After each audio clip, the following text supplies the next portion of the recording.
കൊലോസ്യ ലേഖനം 4-ാം അധ്യായത്തിൻ്റെ 2 മുതൽ 4 വരെയുള്ള വാക്യങ്ങൾ നമുക്ക് വായിച്ചു കേൾക്കാം. പ്രാർത്ഥനയിൽ ഉറ്റിരിപ്പീൻ, സ്തോത്രത്തോട് അതിൽ ജാഗരിപ്പീൻ. എനിക്ക് ബന്ധനകാരണമായ ക്രിസ്തുവിന്റെ മർമ്മം പ്രസ്താവിപ്പാൻ തക്കവണ്ണം ദൈവം ഞങ്ങൾക്ക് വചനത്തിന്റെ വാതിൽ തുറന്നു തരികയും ഞാൻ സംസാരിക്കേണ്ടവണ്ണം അതിനെ വെളിപ്പെടുത്തുകയും ചെയ്യേണ്ടതിന് ഞങ്ങൾക്ക് വേണ്ടിയും പ്രാർത്ഥിപ്പീൻ. ഒരിക്കൽ കൂടെ ബൈബിള് എല്ലാവരും എടുത്തില്ലായിരുന്നു, പറഞ്ഞപ്പോൾ പെട്ടെന്നായിപ്പോയി വായിച്ചത്. അതുകൊണ്ട് 4-ാം അധ്യായത്തിൻ്റെ 2 മുതൽ 1 കൂടെ വായിക്കാം. പ്രാർത്ഥനയിൽ ഉറ്റിരിപ്പീൻ, സ്തോത്രത്തോടെ അതിൽ ജാഗരിപ്പീൻ. എനിക്ക് ബന്ധനകാരണമായ ക്രിസ്തുവിന്റെ മർമ്മം പ്രസ്താവിപ്പാൻ തക്കവണ്ണം ദൈവം ഞങ്ങൾക്ക് വചനത്തിന്റെ വാതിൽ തുറന്നു തരികയും ഞാൻ സംസാരിക്കേണ്ടവണ്ണം അതിനെ വെളിപ്പെടുത്തുകയും ചെയ്യേണ്ടതിന് ഞങ്ങൾക്ക് വേണ്ടിയും പ്രാർത്ഥിപ്പീൻ. ഈ കൊലോസ്യർക്ക് പൗലോസ് ലേഖനം എഴുതിയത്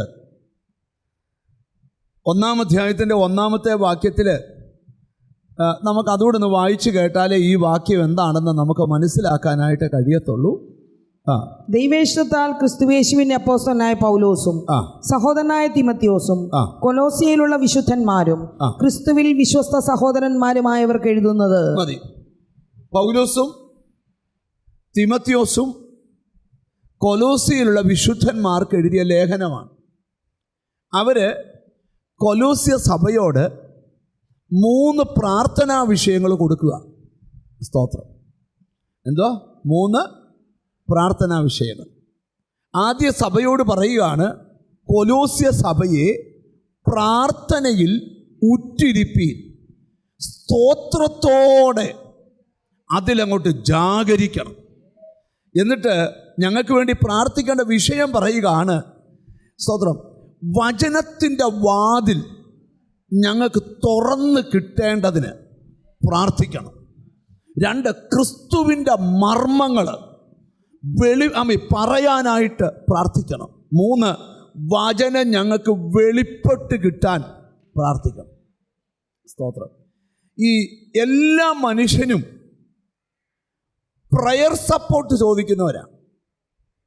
ഈ ദൈവമക്കളാണോന്ന് അറിയുന്നത് എങ്ങനെയാണെന്ന് ചോദിച്ചാൽ വർത്താനമൊക്കെ പറഞ്ഞ് എന്തുകൊണ്ട് വിശേഷം, മോൾ എവിടാ പറഞ്ഞു, മേഴ്സി UK സ്തോത്രം.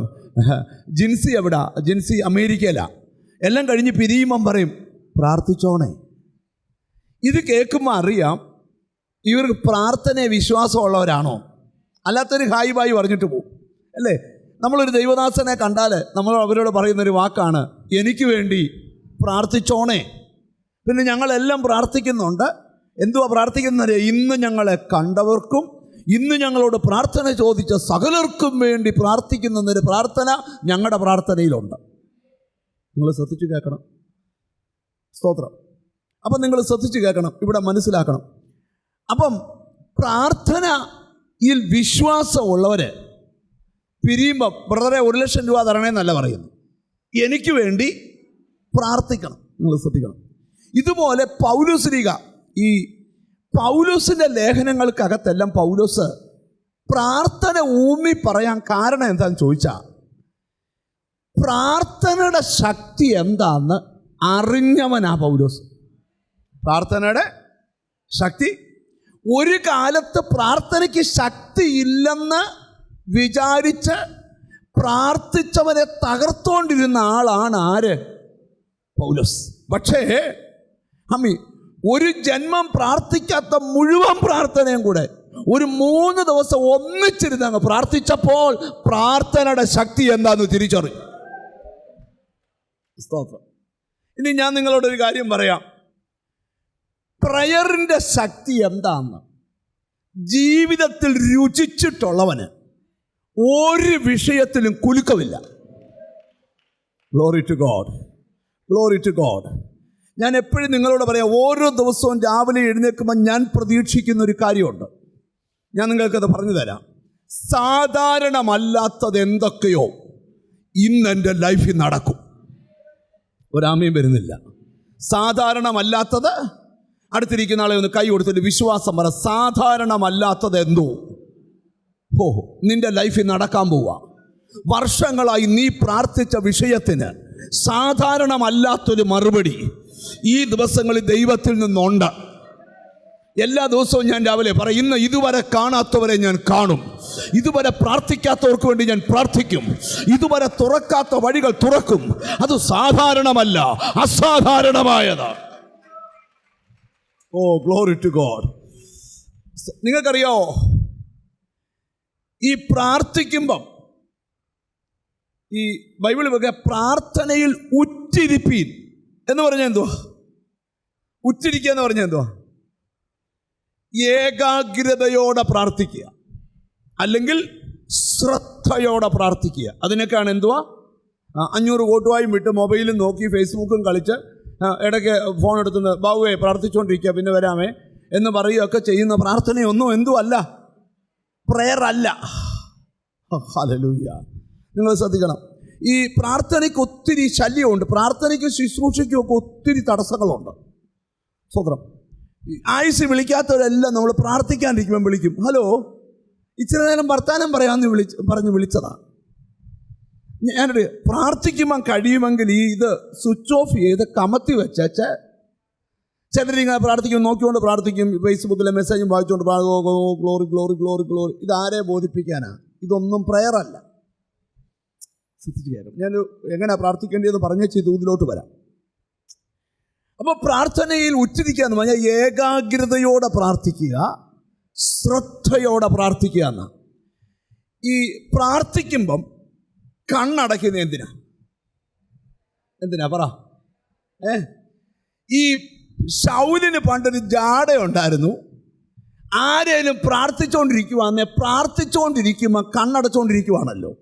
അന്നേരം അവരുടെ സ്തോത്രം മുടിക്കുത്തെ ചെന്ന് പിടിച്ച് വലിച്ചു പുറത്തു കൊണ്ടു.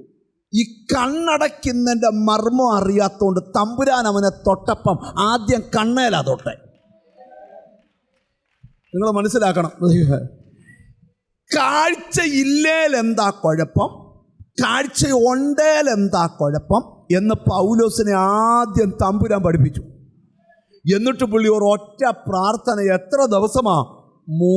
അപ്പോസ്തലപ്രവൃത്തി എടുത്ത് 9-ാം അധ്യായം എടുത്ത് സ്തോത്രം 12-ാമത്തെ വാക്യം ശ്രദ്ധിച്ച് കേൾക്കണം. ആമേൻ. 9 ഈ 12 10 മുതൽ വായിച്ചു നോക്കി. ഹല്ലേലൂയ.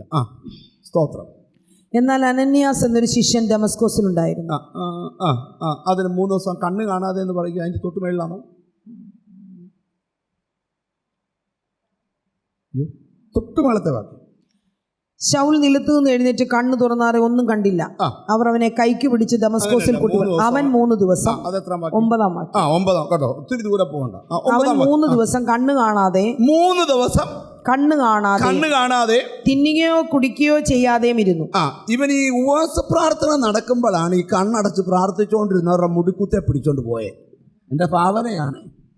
അതുകൊണ്ട് 3 ദിവസം ഇവൻ്റെ കണ്ണിൻ്റെ കാഴ്ചയും കളഞ്ഞേച്ച് ഇവൻ്റെ ഉപവാസവും ആഹാരവും വെള്ളം കൂടി എല്ലാം അങ്ങ് മുട്ടിച്ചു. ഇവൻ പ്രാർത്ഥിക്കുക. ഇനി ഇവനെ പ്രാർത്ഥനയുടെ ശക്തി ആദ്യം കർത്താവ് പഠിപ്പിക്കുന്നത് നിങ്ങൾ ശ്രദ്ധിച്ചു കേൾക്കണം. അവൻ 3 ദിവസം വായിച്ച 9-ാം വാക്യം. അവൻ 3 ദിവസം കണ്ണ് കാണാതെയും തിന്നുകയോ കുടിക്കാതെയും ചെയ്യാതെ. നിന്നോട് പറയാം, നിന്റെ എതിരാളി എത്ര കരുത്തനായാലും നിന്റെ പ്രാർത്ഥനയ്ക്ക് എതിരാളിയെ തൊടാനുള്ള പവറുണ്ട്. മനസ്സിലായാലേ സ്തോത്രം ചെയ്യാവൂ. സ്തോത്രം. നിന്നെ ജീവിക്കാൻ അനുവദിക്കാത്ത ചിലരെ നിനക്ക് പ്രയർ കൊണ്ട് തൊടാൻ പറ്റും. നിന്നെ സമാധാനത്തോടെ പാർപ്പിക്കാത്ത ചിലരെ എന്നോട് ദൈവം പറയാം, നിന്റെ പ്രാർത്ഥന കൊണ്ട് ചില ശൗലുമാർ ഉടനെ പൗലോസുമാരാവും.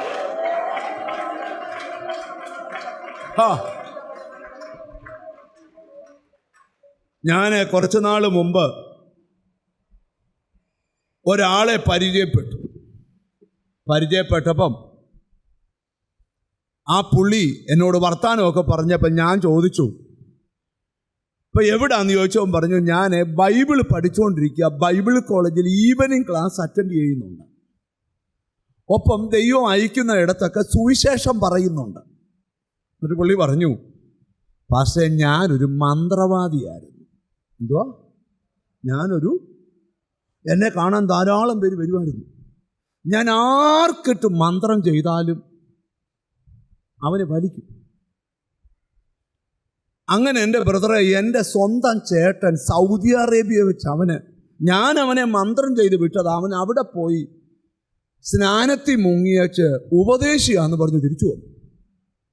എന്നിട്ട് പാസ്റ്റർ, അവൻ എൻ്റെ കൺമുമ്പിൽ ഒരു 4000 സ്ക്വയർ ഫീറ്റ് ഒരു വീടും വെച്ചു ഉപദേശിമാരെല്ലാം കൂടെ വന്ന് ഒരു സ്ഥാപനം പ്രതിഷ്ഠ. ഞാൻ വിടുവോ?